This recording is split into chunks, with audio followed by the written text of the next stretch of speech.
Good morning, my friends.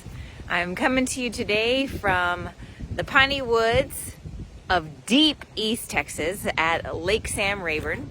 And I'm going to turn you around and show you right back here, this house, this cabin. This property is a place that I have been coming every holiday, every summer since I was born. My parents, my grandparents, and my aunts and uncles built this house back here literally with their bare hands, and they would always tell the story that while they were here building with their bare hands, they would bathe in this lake. they would camp up here for weeks at a time building everything.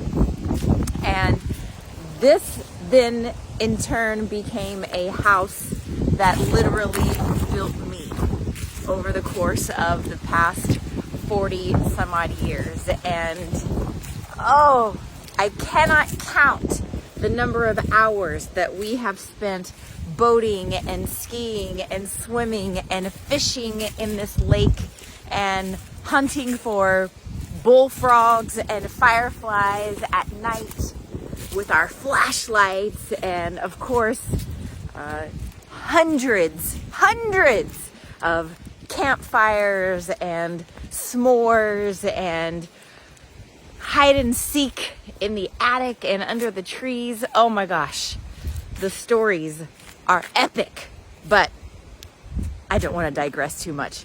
I have just been up here thinking about, wow, how the twists and turns in life truly do shape us into who we are.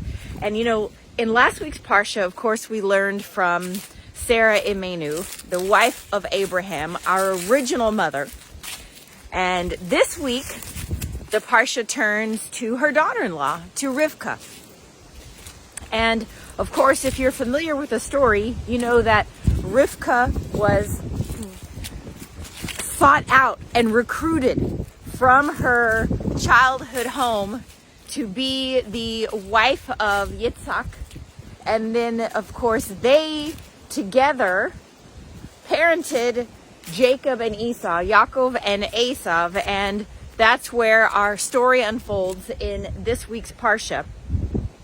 And of course, there are so many lessons that we can learn from all of this, but the one thing that is really resonating with me this week as I have come back to my childhood roots, literally you can see all the roots in these trees, but it's so easy for us to doubt ourselves and to think, if only things were different, if only my circumstances were different, if only my situation was different, if only my family was different, or my history, my experiences, my past, if only all these things were different, then it would be easier for me to complete my mission, or to do what I'm supposed to do, or to, you know, step into my potential, fill in the blank XYZ. And we're totally missing the point when we get sucked into these thought traps. And that's exactly what they are, because what we can never forget is that God put us exactly where He wanted us. You know, He doesn't make mistakes. And it wasn't a mistake that your past is what it was, that your parents are who they are, that your background and your roots and all the things that shaped you, there was no mistake. Even when we have deep regret and remorse and shame and anger and fear over all the things in our past, we have to remember that those were divinely planted in our path to make us who we are, because we use all of those experiences, those memories, we use all of those to shape who we become going forward. And, you know, we could get caught up in blame and anger and excuses, but then we're just robbing ourselves of the power that we've been given. So just like Rivka was taken from a house of idol worship because her roots were so strong and deep. The same exact thing for us. Yes, we all have parts of us that we don't love, that we're not proud of necessarily, but they're not any less beautiful and perfect parts of us than the parts that we want to show on Instagram. So let's just remember this week that as you're looking back on the parts of your past that you love and the parts of your past that you just assume nobody ever know about, they are all equally you. And they are all equally powerful bits of who you are meant to become. And right now I have in my hand this little teeny tiny top of an acorn. And if we just remember that everything that becomes the powerful tree was already rooted in this little teeny tiny seed before it began.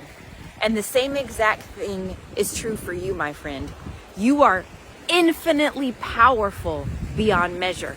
And every piece of your path was planted inside of you at your birth, knowing that with the water and the nutrients and the air and the sunlight and everything that was meant for this little acorn, same thing is true and meant for you. That as your memories and your character and your personality was nurtured and grown over time, that is a part of you growing into your own greatness. So I want you to, this weekend, sit back and just marvel at the wonder that is your life and all of the parts that are beginning to unfold. Just look back and go, wow, I have no reason to feel bad. I have no reason to feel shame. I have no reason to feel stress. If I can just sit back and say, thank you.